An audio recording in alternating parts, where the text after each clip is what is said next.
योगिनां पतये नमः। भगवान नीलकंठ की तपस्थली और उनकी कृपा से आच्छादित यमकेश्वर विकास खंड के राजकीय इंटर कॉलेज मोहन चट्टी के सुरम्य प्रांगण में यहाँ पर उपस्थित आदरणीय प्रधानाचार्य महोदय और अरण्यम जो रिजॉर्ट हमारे समीप में विद्यमान है उसके जो स्वामित्व जिनके पास है आदरणीय श्री प्रणव कुलकर्णी जी और उनके साथ में आए हुए अन्य सदस्यों का विद्यालय परिवार की तरफ से हार्दिक स्वागत और अभिनंदन।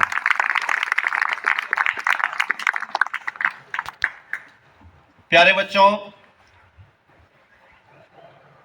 गत वर्ष की भांति इस वर्ष भी जो प्रणव कुलकर्णी जी हैं, इनके द्वारा ऐसे बच्चे जो गरीब तबके से आते हैं लेकिन होनहार हैं, पढ़ाई लिखाई में अच्छे हैं, उनको एक सहयोग राशि के रूप में सहयोग प्रदान करने के रूप में हर वर्ष की भांति इस वर्ष भी श्री प्रणव कुलकर्णी जी के द्वारा अपनी नानी है ना सर, नानी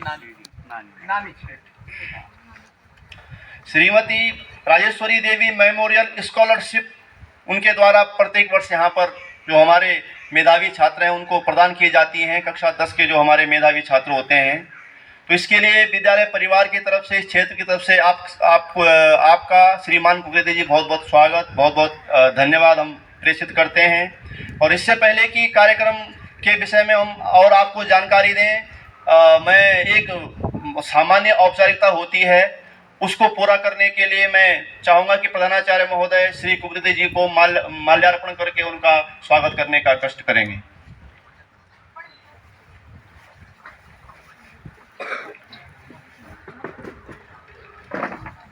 बहुत बहुत धन्यवाद सर। और अब विद्यालय के ही व्यायाम शिक्षक आदरणीय पटवाल जी से निवेदन है कि आप भी श्री कुलकर्णी जी का माल्यार्पण करके स्वागत करने का कष्ट करेंगे। आदरणीय पटवाल जी।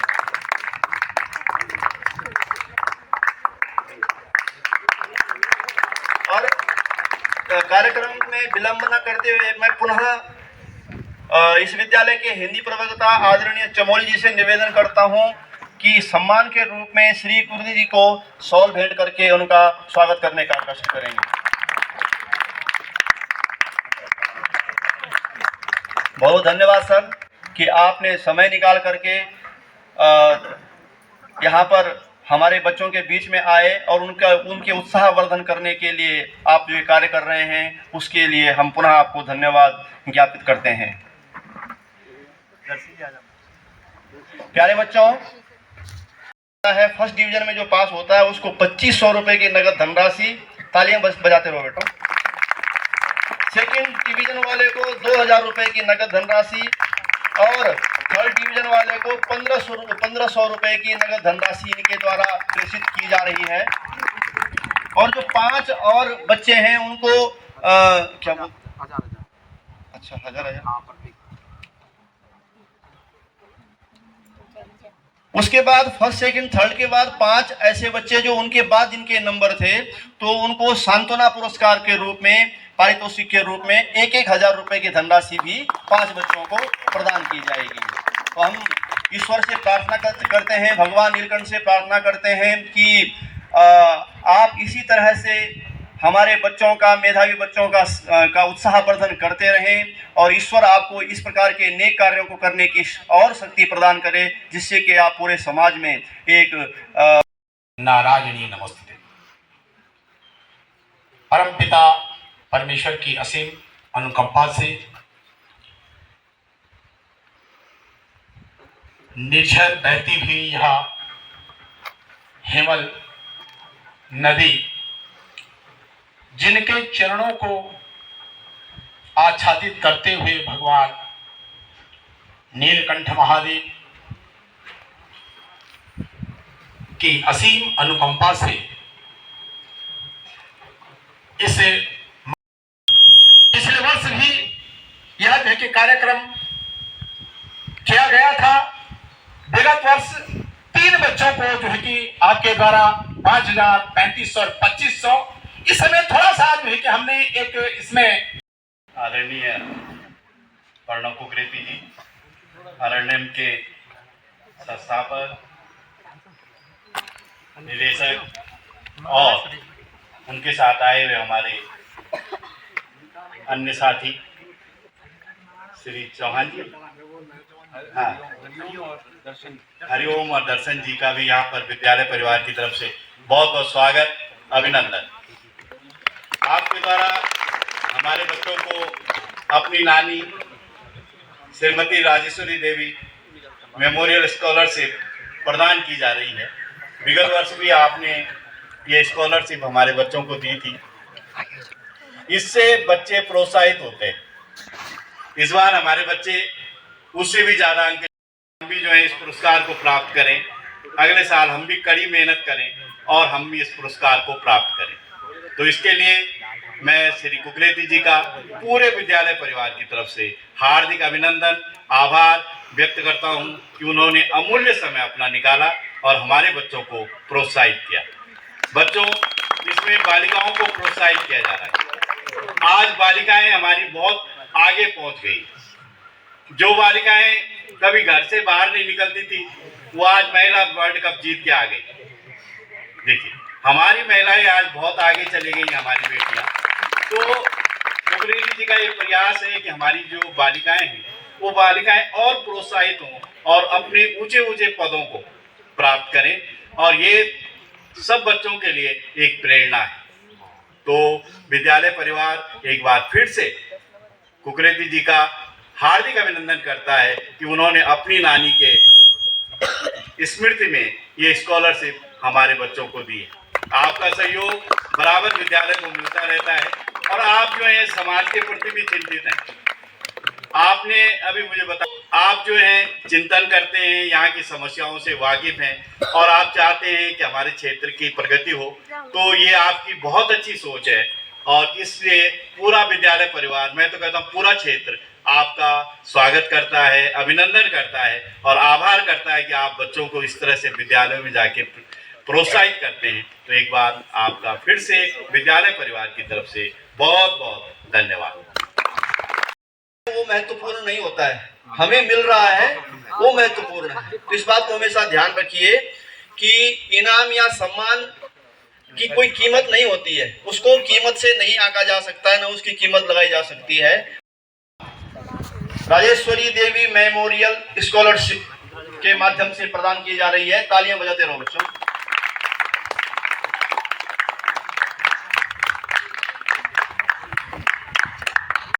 कक्षा 10 में इनको 2000 रुपए की नगद धनराशि प्रदान की जा रही है।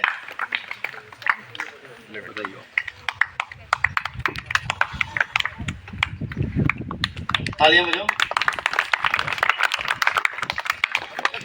और थर्ड डिवीजन तृतीय स्थान जो कक्षा में रहा था, कुमारी आस्था पुत्री अजेंद्र सिंह 65.6% अंक इनके आए थे कक्षा 10 में और इनको 1500 रुपए की नगद धनराशि यहाँ पर प्रदान की जा रही है।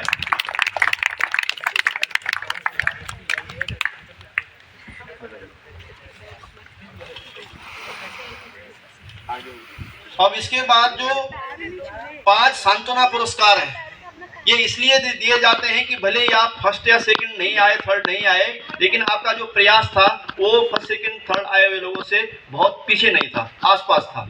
और इससे आपको और अधिक प्रोत्साहित होना चाहिए कि आप उनसे आगे जाएं या उनके बराबर पहुंचें। तो जो 5 सांत्वना पुरस्कार हैं पारितोषिक के रूप में, कशिश, दूसरा जो सांत्वना पुरस्कार जाता है कुमारी आरती पुत्री सत्य प्रकाश 62.6%। बजा दो भाई।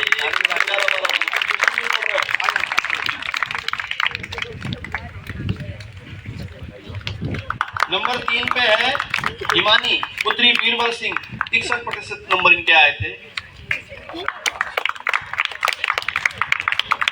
इनको भी 1000 रुपए की नगद धनराशि यहाँ पर प्रदान की जा रही है।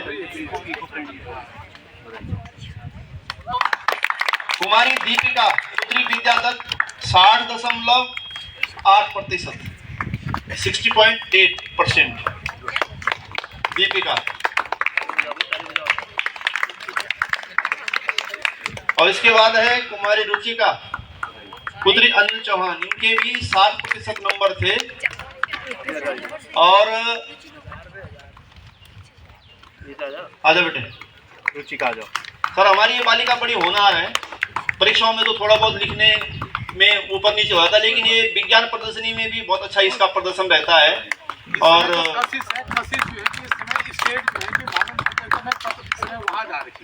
हाँ, तो बहुत बहुत धन्यवाद सर। और इन बच्चों को भी बहुत ये सब बधाई के पात्र हैं कि हमारे बच्चे जब कहीं पर सम्मान प्राप्त करते हैं तो केवल उनका सम्मान नहीं होता है, वो पूरे विद्यालय परिवार का, उनके शिक्षकों का, आपके माता पिता का सम्मान होता है। और ऐसी आपसे आशा अपेक्षा की जाती है कि आप समय समय पर अपने अच्छे प्रदर्शन से सम्मान प्राप्त करते रहें। यही समाज की और पूरे परिवार की आप लोगों से आशा होती है। अब इसी क्रम आपको मेरी आवाज़ आ रही है? मेरी आवाज़ आ रही है? ठीक है, तो बस मैं 2 मिनट आपकी लूँगा। मुझे पता चला आप लोगों के एग्ज़ाम भी है, तो मैं ज़्यादा समय नहीं लेना चाहूँगा। पहले तो मैं सब बच्चों से और टीचर से माफ़ी मांगना चाहूँगा, थोड़ा मेरे को विलम्ब हुआ जो आने में आज में भी, और जो ये महीनों में भी जो हमारा ये मानसून के आसपास का प्लान था, लेकिन ये बारिशें सबको पता है कितनी ज़्यादा हुई है। और मैं 2 कारण से कह रहा हूँ, एक तो जिस तरह से मतलब मेरे को खेद है उस बात का लेट आने का, और साथ साथ एनवायरनमेंट, जो प्रकृति के बारे में भी जो हमारी अवेयरनेस होनी चाहिए, और जो सरकार के प्रति कोई दुर्व्यवहार नहीं है, कोई ख़राब फीलिंग नहीं, लेकिन हमें अवेयरनेस होनी चाहिए कि हमारे क्या अधिकार है नागरिक होने के नाते। अगर हम सोशल मीडिया कर रहे हैं, क्या हम उस बात को उठा रहे हैं? जब भी हमारे घर में आते, कितनी भी उम्र आपकी हो, आपके माता पिता हैं, जब वोट मांगने लोग आते हैं, तो क्या हम उनको बोलते हैं कि सड़कें हमारे यहाँ ख़राब हैं? तो इस कारण से मैं तो इस कारण नहीं आ पाया था, मेरे को उससे दिक्कत नहीं, पर कोशिश करी थी मैंने 1-2 बार जुलाई के आसपास में, जुलाई अगस्त, उम्मीद की या सितंबर में ख़त्म हो जाएगी, बारिश बहुत ज़्यादा होगी। तो पहली बात तो ये है कि मेरे को इस बात का खेद है, लेकिन अभी मैं यहाँ पे आपके साथ हूँ। दूसरी बात, आप सबको मैं शुभकामनाएं देना चाहूँगा। बहुत बड़ा अचीवमेंट अभी हमारे पास हुआ कि हमारी महिला क्रिकेट टीम जो है वर्ल्ड कप लेके आई, और मैं आज सुबह ही सोच रहा था कि हम उसे महिला क्रिकेट टीम क्यों बोलते हैं, हमें बोलना चाहिए भारतीय क्रिकेट टीम जीत के आई है। मैं सही कह रहा हूँ कि नहीं कह रहा हूँ? जब अपने जो है कोहली साहब और ये सब जब जीत के आते हैं तो बोलते हैं भारत ने वर्ल्ड कप जीता, तो इसको भी भारत बोलना चाहिए। तो लड़के और लड़कियों में फ़र्क जो है, पहले बड़े स्तर से और हमारे स्तर में भी पहले वो बदलाव आना चाहिए। तीसरी बात है, कुछ लड़के मेरे से थोड़ा नाराज़ इससे होंगे कि भाई ये लड़कियों के लिए ही क्यों करा गया। ऐसे लड़कियों से कोई किसी रीज़न से नहीं करा गया। मैं भी बताऊंगा इसका पर्पस क्या है, पर मेन कारण ये है, जो उसकी सोच भी आई थी कि लड़कियों से रिलेटेड 2-3 गवर्नमेंट स्कूल्स में जो चलाया जाए, वो मेरे और मेरी टीम ने जब डेटा देखा था, स्टैटिस्टिक्स आए थे उत्तराखंड में, हमेशा इस बात का, जब उत्तराखंड बना भी था, इस बात का हमेशा एक गुमान रहता था उत्तराखंड को कि हमारे यहाँ जो क्या बोलते हैं, फीमेल इन्फेंटिसाइड बोलते हैं, हिंदी में भ्रूण हत्या बोलते हैं ना जिसको, मेरे ख्याल से वो यहाँ पे नहीं होती है उस तरह से, या यहाँ पे लड़के लड़कियों में फ़र्क नहीं है। लेकिन वो जो 2-3 साल पहले जो डेटा आया था, उसमें यहाँ पे जो हमारा सेक्स रेशियो होता है, लड़के लड़कियों के बीच का अनुपात होता है, काफ़ी बिगड़ा हुआ था। तो इतनी छोटी सी चीज़ से वो बदल नहीं जाएगा उस तरह से, लेकिन सोच ये थी कि प्रोत्साहन और मिलना चाहिए। ठीक है, तो ये कारण है। बाकी आप लोग सब, हमारी नज़र में, मेरी या टीचर्स की, सबकी नज़र में सब एक समान है उस तरह से।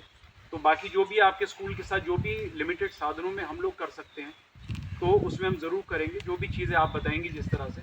और मैं तो ये भी नहीं बोलूँगा, ये बहुत सोचना आज से 25-30 साल पुरानी सोच हो जाएगी कि अच्छा लड़कियों को स्कॉलरशिप दी तो लड़कों के लिए स्पोर्ट्स किट दे देंगे। ऐसी सोच बहुत गलत होगी उस तरह से। स्पोर्ट्स किट है तो सबके लिए, बट आप जैसे बताएंगे तो उसका कोई संबंध नहीं है उस तरह, है ना। लेकिन समाज में थोड़ा सा बदलाव लाने के लिए छोटी सी चीज़ है।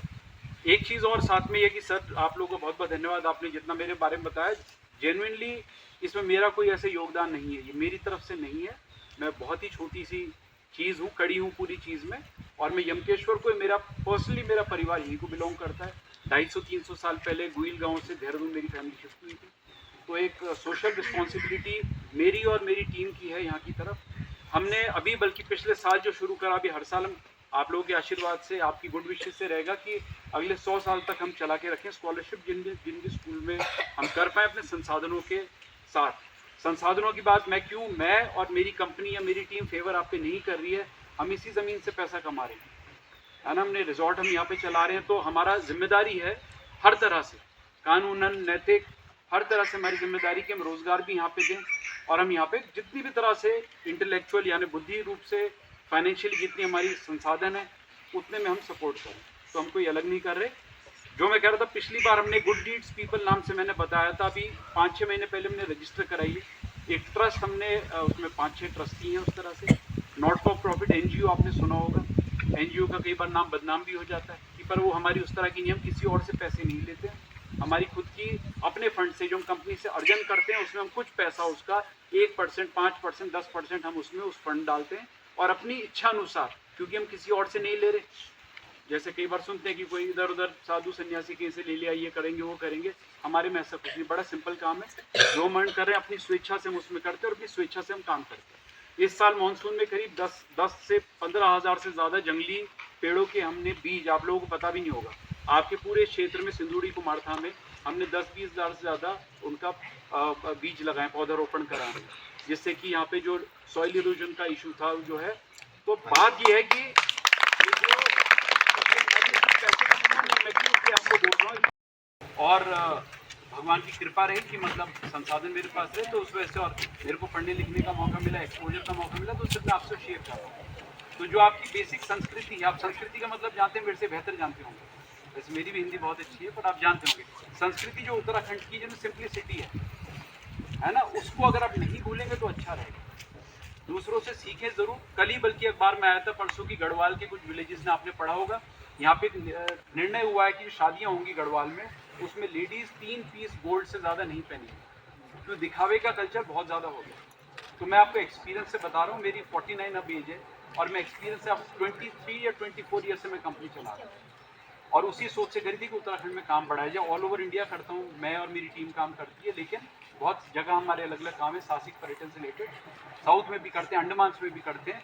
लेकिन जो ये संस्कृति, जो उत्तराखंड की चीज़ हम इससे सीखते हैं, तो सिंप्लिसिटी को जितना मेंटेन रखेंगे, जितना बाहर वालों से जाना भी, गाजियाबाद में नौकरी करने पहले तो सोचो क्यों जाना है, यहीं पे सोचो, पर अगर वहाँ जा भी रहो तो ज़रूरी नहीं है दिल्ली वालों से हर चीज़ सीखो, उस चीज़ से खराब नहीं है वो, लेकिन अलग है आपसे।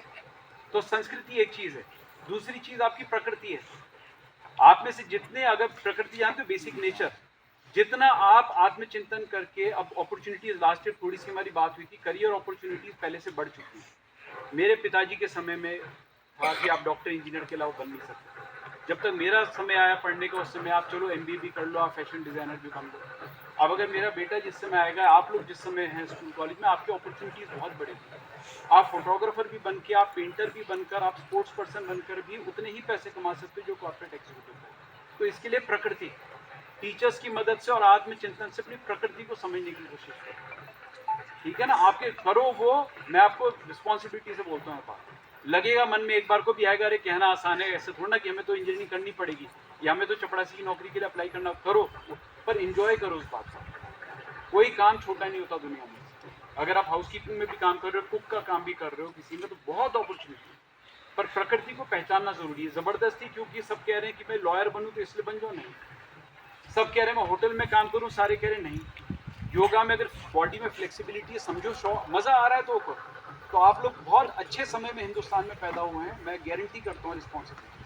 अगर ये गलत हो आप मेरे को पकड़ लेना कभी भी। तो ये प्रकृति को अपनी पहचानिए कि आप अपनी प्रकृति क्या है, उसके हिसाब से अपना चयन करिए, आगे पढ़ेगा। पूरा 12th तक तो सब सब्जेक्ट्स पढ़ने पड़ेंगे, आगे उसमें करिए। और तीसरी बात, लास्ट बात है प्रवृत्ति, जो आपका बेसिक, जो आपकी आदतें होती हैं। कोई मैं प्रीचिंग नहीं कर रहा हूँ, बट आप मतलब समझ गए। अगर कोई ऐसी चीज़ हो जो समाज को, या आपके समाज के अलावा आप आपके शरीर को अगर ख़राब कर रही है, उस चीज़ से अगर आप दूर रह सकें, उसमें खाली गुटखा, तम्बाकू, ड्रग्स ये सब नहीं आती वो तो आती हैं, उसमें चीनी भी आती है।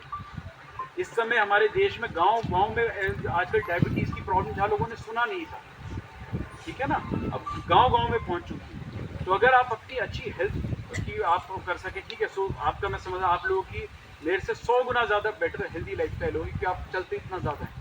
मैं चाह के, मुझे तो सोच के चलना पड़ता है, आप लोगों की लाइफ में इतना है, लेकिन हाँ, अगर अपने खान पान, अपना जो भी चीज़ है, कोई भी ऐसे केमिकल सब्स्टिट्यूट, सिगरेट, बीड़ी, ये सब चीज़ें जितना दूर रहेंगे, प्रवृत्ति को अगर अपनी अच्छी रखेंगे, है ना, लेडीज़ की रिस्पेक्ट करेंगे, बच्चों की रिस्पेक्ट करेंगे, बुढ़े लोगों की रिस्पेक्ट करेंगे, तो लाइफ बहुत ही स्मूथ रहेगी।